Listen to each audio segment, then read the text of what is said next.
8 years ago, this weekend, my life could have ended. And luckily, God revealed to me immediately that we all have a beginning and an end. On February 1st, 2006, my husband was gunned down in a domestic violence call here in Las Vegas, and my life could have ended right then. But that night, I went to bed, I fell asleep. I didn't have to cry myself to sleep because I didn't feel alone. I knew that God was in that room with me. And as soon as Henry took his last breath, God put a hedge of protection around me and just told me that you are gonna get through this. You are gonna survive this. And you know, just 9 months before Henry died, we had a calling to start a camp for kids. Henry met Jesus at camp when he was a junior in high school, and that changed his life forever. And you know, he just was on fire for Christ, introducing everybody to Christ. That's what he was about his whole life. Just from going to camp that one summer, he never went to another camp.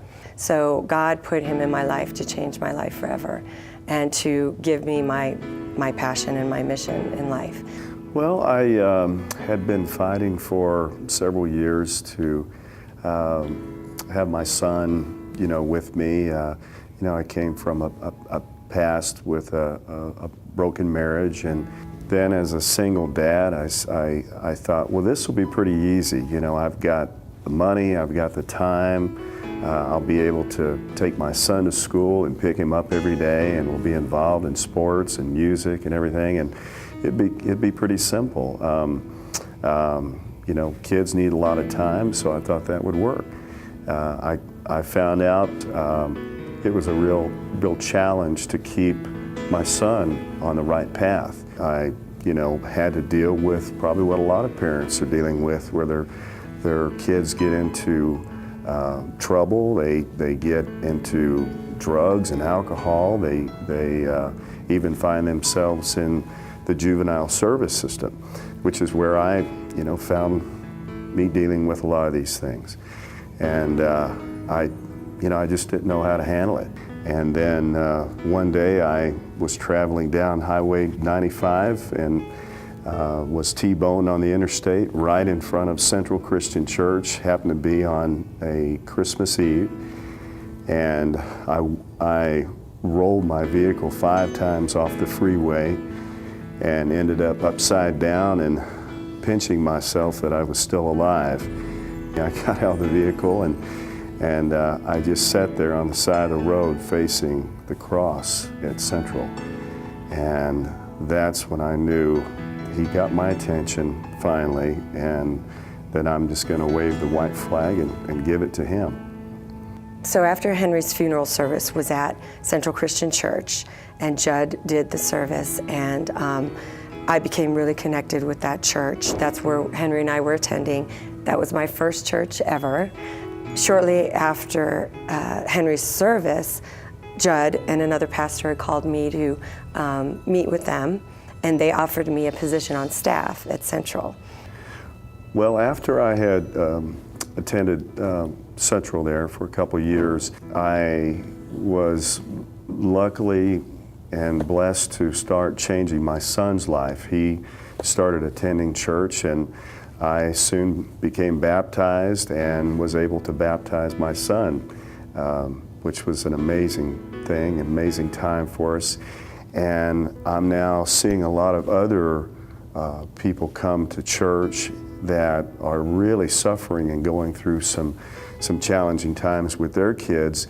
My heart just kept going to, what can we do to make it more of a difference with these kids that really are falling through the cracks. The statistics in this town are overwhelming when it comes to, you know, the high school dropouts, the idle kids. We're like #1 in the nation for a lot of different things. And it just came to my heart that we should have a place for kids to go to and speak to them and intervene in their lives and meet them where they're facing these dark places and shine this light that they're not getting here. One day, introduced to a lady at church by a pastor friend that said, "You need to meet this lady, Dawn Prentice. She is an amazing woman, and she has this heart for kids that is so similar to what you feel, and she's had the same idea all along to have a place, a kids camp, if you will, that would be a dream that she had with her late husband, Sergeant Henry Prentice." Yeah, I was working in the food pantry that weekend, and JR was serving in the worship ministry, and he had to walk through the back hall, and Pastor Bob, thought it would be a good time for us to meet.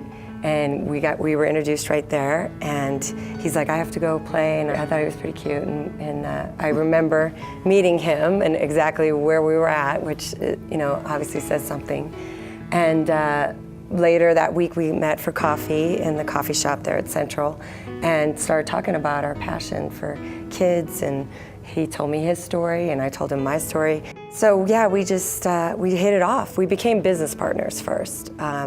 He had the land in Cedar City. I drove out there to look at it and just fell in love with it. It's absolutely beautiful. The views are incredible, and I could just see kids from Vegas being there and seeing something they would never otherwise get to see, and that just is God.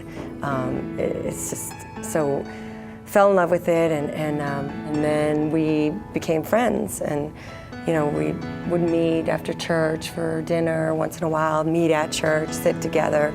It was kind of cool.